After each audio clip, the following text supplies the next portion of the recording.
اعوذ باللہ من الشیطان الرجیم بسم اللہ الرحمن الرحیم۔ نقوش امامت اور نقوش امامت میں ہم لوگ 10ویں امام امام علی نقی علیہ السلام کی زندگی پڑھ رہے تھے۔ آج جو عنوان ہمارے سامنے ہے غالیوں سے مقابلہ۔ دیکھیے، دو اصطلاح عام اور رائج ہے، ایک غالی اور ایک مقصر، جو اس کے مقابلے میں آتی ہے۔ مقصر کس کو کہتے ہیں؟ مقصر کہ جو مقام و منزلت کو کم جانتا، گھٹاتا ہو، یعنی جو منزل ہے اس منزل سے آپ کو کیا کرے؟ نیچے کرے، کم آکے، اسے مقصر کہتے ہیں۔ اور جو منزل سے بڑھا دے اسے کیا کہتے ہیں؟ غالی کہتے ہیں۔ اور غالیوں سے مقابلہ ہر امام نے کیا ہے۔ ائمہ برحق ہیں، یعنی کیا مطلب ہوتا ہے؟ برحق کے معنی کیا ہوتے ہیں؟ یعنی خدا بند عالم کے حقیقی نمائندے۔ ان کا کام اللہ کے پیغام کو پہنچانا، رسول کی پیغام کی وضاحت اور اس کی حفاظت کرنا ہوتا ہے۔ جائے کہ اگر کوئی ان کو خدا کی جگہ پر رکھنے لگے گا تو کیا ائمہ خوش ہو جائیں گے؟ مثلا ہمارا اور آپ کا مزاج یہ ہوتا ہے کہ اگر ہم نہ ہوں اور ہمیں وہ کہا جائے، یہ مولا علی کی حدیث بھی ہے، کفا بالعلم شرفا، کفا بالعلم شرفا ان یدعیہ من لا یحسنو، کہ علم کی عظمت کے لیے یہی کافی ہے کہ جس کے پاس نہیں ہوتا وہ بھی اس کے ہونے کا دعویٰ کرتا ہے کہ نہیں؟ نہیں ہے پھر بھی کہے گا کیا ہے؟ میں پڑھا لکھا ہوں۔ جاہل کہلوانا اپنے کو پسند نہیں کرتا۔ وَيَفْرَحُ بِهِ إِذَا نُسِبَ إِلَيْهِ، اور جب علم کی نسبت اس کی طرف دی جاتی ہے تو کیا ہو جاتا ہے؟ خوش ہو جاتا ہے۔ سمجھ رہے ہیں؟ ہمارے اندر یہ یعنی انسانوں کی عام عادت ہے کہ جو وہ ہوتا نہیں ہے اگر اسے کہا جائے آپ ڈاکٹر نہیں ہیں، ڈاکٹر صاحب کہا جائے گا، آپ منع نہیں کریں گے، آپ تھوڑی دیر کے لیے کیا ہوں گے؟ ہاں، خوش ہوں گے۔ وکیل صاحب کہا جائے آپ کیا ہوں گے؟ خوش ہو، بھلے پڑھائی نہ کی ہو کبھی وکیل۔ ہمارے یہاں کتنے لوگ گاؤں میں ہم نے دیکھا ہے عام طور پر یہی ایک ڈاکٹر نہیں ہے، ہاں مشہور ہے ڈاکٹر ڈاکٹر، جو کہ وہ خوش ہو رہے ہیں کہ نہیں ہو رہے ہیں۔ اسی طرح سے اگر ائمہ عام انسان ہوتے تو انہیں اگر خدا کہا جا رہا تو انہیں کیا ہونا چاہیے تھا؟ خوش ہونا چاہیے، ہے نا؟ لیکن برعکس ائمہ نے کیا کیا؟ ان سے جنگیں کی، ان سے محاربہ کیا ہے، شدید طور پر ان کے ساتھ مقابلہ کیا ہے، ان کی رد پیش کی۔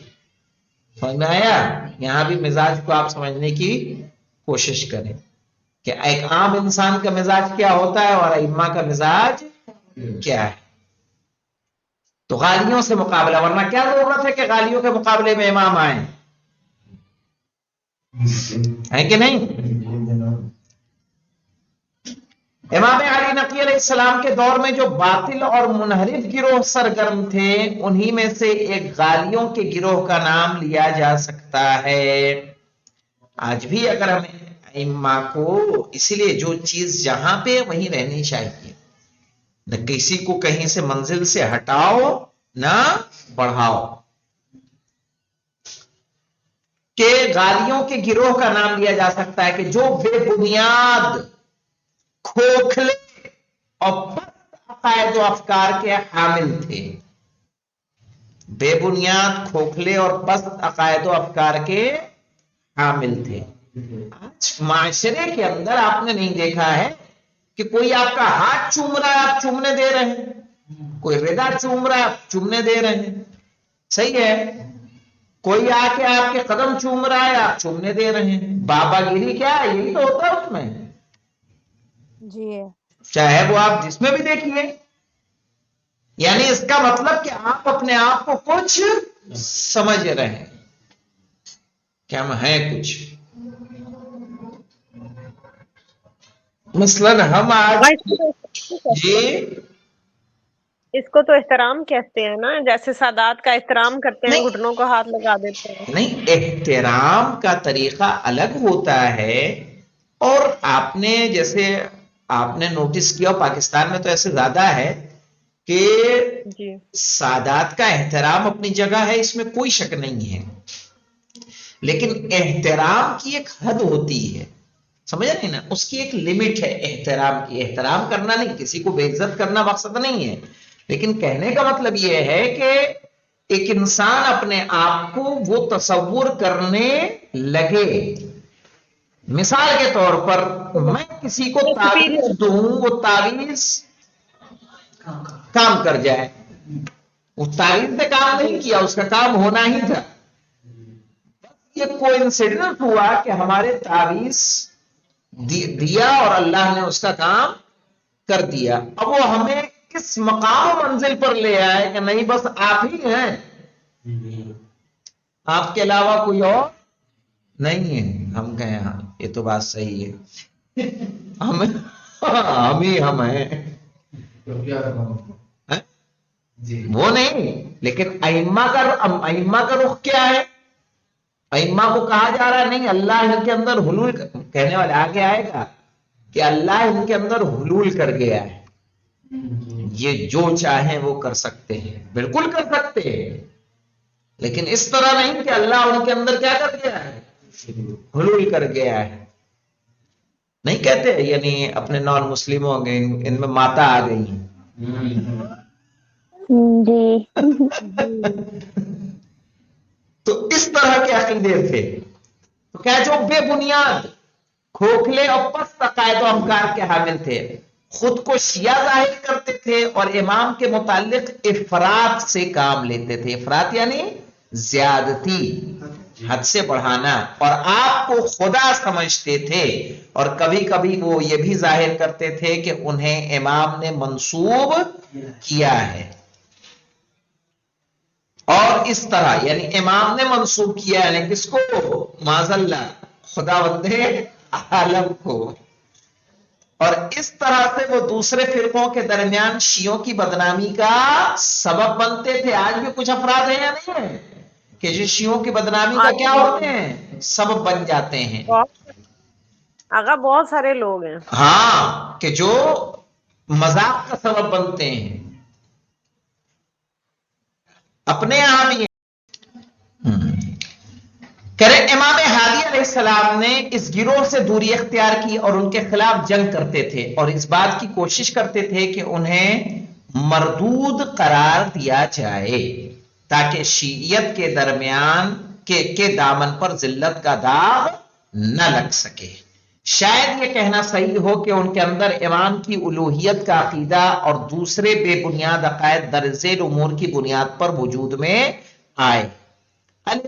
آپ سے ظاہر ہونے والی کرامتیں، یعنی امام علیہ السلام سے جو کرامتیں ظاہر ہوئیں اس کی وجہ سے لوگ آپ کی الوہیت کے قائل ہو گئے۔ غیب کے متعلق علم کا بتا دینا کہ جو چیزیں سامنے نہیں ہیں اس کے بارے میں بھی امام کا بتا دینا، یہ سبب بنی کہ لوگ امام کے کیا ہوئے؟ الوہیت کے قائل ہو گئے کہ بھائی جو یہاں نہیں ہے اس کی بات کا علم کیسے ہو رہا ہے؟ ٹھیک ہے کہ میں یہاں بیٹھے بیٹھے بتا دے رہا ہوں کہ فلانے کے گھر میں کھانا کیا بنا ہے، ابھی ممکن ہے آپ کو بھی نہ پتا، میں کہہ رہا ہوں تمہارے گھر آج یہ ہوا ہے۔ تو ایسے صورت میں کیا ہو رہا ہے کہ جو سادہ لوح افراد تھے وہ یہ کہ ایسا انسان کیسے بتا سکتا ہے، جبکہ سوچنا یہ چاہیے کہ خدا بند عالم جسے چاہے، اگر آپ من اخلص للہ 40 یومن، کہ جو 40 دن اللہ کے لیے یعنی مخلص ہو جاتا ہے تو خدا بند عالم اس کی زبان پہ ہدایتیں جاری، حکمتیں جاری کر دیتا ہے۔ تو چجائے کہ جو ائمہ تھے ہمارے کتنے عبادت گزار تھے، اللہ کے کتنے برگزیدہ بندے تھے، اور دوسرے وہ خارق العادہ امور۔ خارق العادہ جانتے ہیں کس کو کہتے ہیں؟ وہ جو عادت کے کیا ہو برخلاف، جیسے سورج کا اپنا ڈوبنا ایک نارمل سی بات ہے، مشرق سے نکلنا نارمل بات ہے، اگر وہ مغرب سے نکل آئے تو یہ کیا ہوا؟ خارق العادہ، صحیح ہے؟ ڈوب کے پھر نکل آئے یہ کیا ہوا؟ خارق العادہ ہوا۔ کہ خارق العادہ امور کے جنہیں وہ لوگ دیکھتے تھے اور ان میں سے اس قسم کے مسائل کے متعلق صحیح اور محکم توجیہ و تحلیل کی قدرت نہ تھی، اور وہ انہیں اپنی بدعتوں، خرافات اور غیر اسلامی افعال کے لیے دستاویز قرار دیتے تھے۔ یہ منحرف گروہ یہ چاہتا تھا کہ تمام اسلامی حدود و ضوابط اور قیود کو پاؤں تلے روند کر اپنی خواہشات اور ہوا و ہوس کے مطابق عمل کرے۔ آج بھی ایسے کافی لوگ ہیں کہ جو رولز اور ریگولیشن کو فالو نہیں کرتے، اسلامی تعلیمات کو فالو نہیں کرتے، اور اپنے خواہشات کے مطابق دین و اسلام کے کیا ہو جاتے ہیں؟ پابند ہو جاتے ہیں۔ جی وہ لوگوں کے اموال پر نظریں جمائے ہوئے تھے، صحیح ہے، اور وہ یہ چاہتے تھے کہ جو رقومات شیعہ ائمہ معصومین کی خدمت میں لاتے ہیں وہ ان کو اپنے چنگل میں لے سکیں۔ بہرحال یہ ایک خطرناک اور گمراہ کن گروہ تھا کہ جس کے سربراہ درج ذیل افراد جیسے لوگ تھے: علی بن حسکہ قمی، علی بن حسکہ قمی، قاسم یقطینی، یقطین ایک جگہ ہے، قاسم یقطینی، حسن بن محمد بن بابائے قمی، تو دو قمی کے ہو گئے جی، محمد بن نصیر فہری، فارس بن حاتم۔ نمونے کے طور پر علی بن حسکہ کے عقائد یہ تھے، دیکھیے کیا تھے مولانا: امام علی نقی علیہ السلام خدا، خالق اور عالم ہستی کے مدبر ہیں۔ کون؟ امام علی نقی علیہ السلام خدا ہے، خالق بھی ہے، صحیح ہے، اور عالم ہستی کے مدبر ہیں، یعنی پوری کائنات میں جو کچھ ہو رہا ہے وہ ان کی مرضی سے ہی ہو رہا ہے۔ ابن حسکہ نبی اور امام کی جانب سے لوگوں کی ہدایت کے لیے بھیجے گئے ہیں، اور خود کو کیا کہہ رہا ہے وہ؟ علی بن حسکہ کہہ رہے ہیں کہ نبی اور امام کی جانب سے لوگوں کی ہدایت کے لیے بھیجے گئے ہیں۔ حج، زکوٰۃ، روزہ وغیرہ جیسے دوسرے کوئی بھی اسلامی فرائض واجب نہیں ہے۔ 10ویں امام اپنے ان خطوط اور جوابات میں کہ جو اس سلسلے میں شیعوں کی طرف سے کیے جانے والے سوالات کے جواب میں تحریر تھے، ارے بھائی آپ مجھے بتائیے اور مذاہب میں نہیں ہے کہ حج کے لیے پیر جی کا جو ہے آپ نے 4-7 چکر لگا لیا، آپ کا حج ہو گیا، جاؤ پیسہ دے دو یہاں پہ؟ عیسائیوں میں کیا موجود نہیں ہے کہ یہاں آؤ، چرچ میں آؤ، پوپ کو پتہ نہ کتنے روپے دو، تمہارے سارے گناہ معاف، تم پر جنت واجب؟ تو کیا ہمارے ہاتھ میں جنت ہے؟ آج ہم پوپ بن جائیں، ہم دوسروں کے پیسہ لے کے اور ان کے گناہوں کو معاف کر دیں، تم پہ جنت واجب؟ اپنا تو ٹھکانا نہیں ہمارا۔ اس گروہ کو کافر اور منحرف بتایا ہے اور اپنے شیعوں کو ان سے دوری اختیار کرنے کی وصیت کرتے تھے۔ امام نے ابن حسکہ اور اس کے باطل عقائد کے بارے میں اپنے ایک شیعہ کے سوال کے جواب میں اس طرح لکھا کہ ابن حسکہ نے کہ جس پر خدا کی لعنت ہو جھوٹ کہا ہے، میں اس کو اپنا دوست اور مطیع نہیں سمجھتا، اس کو کیا ہو گیا ہے؟ دکھ رہا ہے؟ خدا اس پر لعنت کرے، خدا کی قسم پروردگار نے محمد اور ان سے پہلے آنے والے پیغمبروں کو توحید پرستی کے مذہب کی طرف دعوت دینے اور نماز اور زکوٰۃ، حج اور ولایت کا حکم دینے کے علاوہ کسی اور چیز کے لیے نہیں بھیجا۔ جتنے بھی انبیاء آئے انہوں نے نماز و زکوٰۃ و صلات کا انہوں نے پیغام پہنچایا کہ نہیں پہنچایا؟ خدا کی وحدانیت کا پیغام پہنچایا. ہم اس کے جانشین بھی خدا کے بندے ہیں اور ان کا شریک قرار نہیں دیتے. اگر ہم اس کی اطاعت کریں گے تو اس کی رحمت ہمارے شامل حال ہوگی، اور اگر اس کے حکم کی نافرمانی کریں گے تو اس کے عذاب میں گرفتار ہوں گے. ہماری طرف سے خدا پر کوئی حجت نہیں ہے، بلکہ خدا ہے کہ جس کی طرف سے ہم پر اور اس کی تمام مخلوقات پر حجت ہے. یعنی ہم کسی کے لیے وہ نہیں ہے. سمجھ رہے ہیں؟ جی. جو شخص اس قسم کی باتیں کرتا ہے میں اس سے بیزاری چاہتا ہوں. امام کہہ رہے ہیں اس سے کیا ہوں؟ بیزار ہوں، اور اس قسم کی باتوں سے خدا کی پناہ چاہتا ہوں.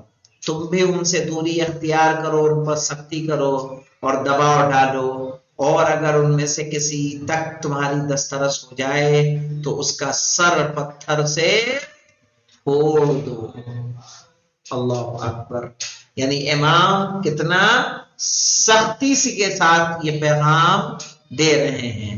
یہ 1 نمبر کا حاشیہ کون سا ہے مولانا؟ اختیار معرفت الرجال شیخ طوسی کی، وسائل الشیعہ اور کتاب الحدود ابواب حد المحارب میں ہے.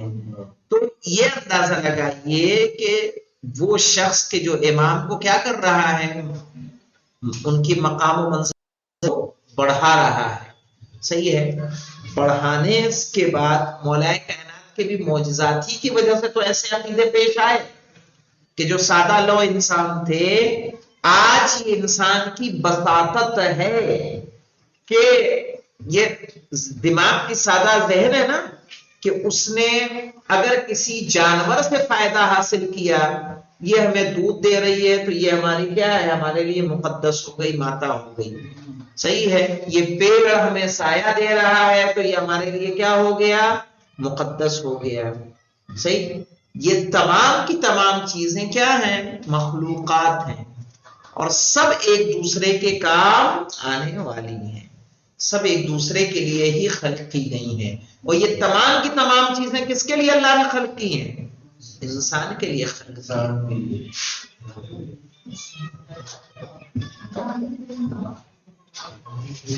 جائے کہ انسان جو ہے اتنا گر جائے. ایک بڑا اچھا شعر فارسی کا آ رہا ہے، کبھی سنایا بھی ہو تم نے. تمہیں پورا شعر تو نہیں ہے، ایک مصرع یاد رہ گیا مجھے، بہت پہلے پڑھا تھا کہ من ندیدم کے سگے پیش سگے سر خم کرد.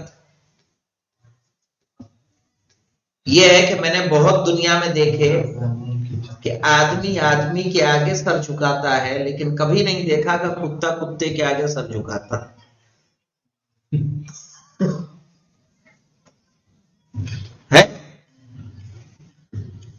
لیکن انسان جو ہے اپنے جیسے انسانی کو کیا کرتا ہے، عام طور پر اسے مہان سمجھنے لگتا ہے، اس کی عظمت کا قائل ہو جاتا ہے. ہمارے یہاں کسی کے لیے اتنی بڑی تعظیم نہیں ہے کہ اس کے لیے آپ رکوع کی حد تک کیا ہو جائیں، جھک جائیں. سمجھ رہے ہیں؟ اور وہاں بھی جب ہم ائمہ کے دروازے پہ سجدہ کرتے ہیں، سجدہ ریز ہوتے ہیں، تو اس پہ بھی یہ ہوتا ہے کہ ہم ان کو سجدہ کر رہے ہیں. نہیں، یہ سجدہ شکر ہوتا ہے. وہ کیا کرتے ہیں، شکر کا سجدہ ہوتا ہے. صحیح ہے کہ آپ جاتے ہیں درے، صحیح ہے، مولا کائنات پہ، در امام حسین پہ، تو سب سے پہلے در پر کیا دیتے ہیں، یا تو بوسہ دیں گے یا سجدہ کریں گے. وہ سجدہ کیسا ہوگا، شکر کا، کہ خدا بند عالم نے آپ کو یہ شرف بخشا کہ آپ کو زیارت امام حسین نصیب ہوئی. نہ کہ وہ سجدہ امام حسین، اگر سجدہ امام حسین کے لیے تو وہ سجدہ کیا ہوگا، باطل. سمجھ رہے ہیں؟ نیت ہماری کیا ہونی چاہیے، شکر پروردگار کی. والحمدللہ رب العالمین.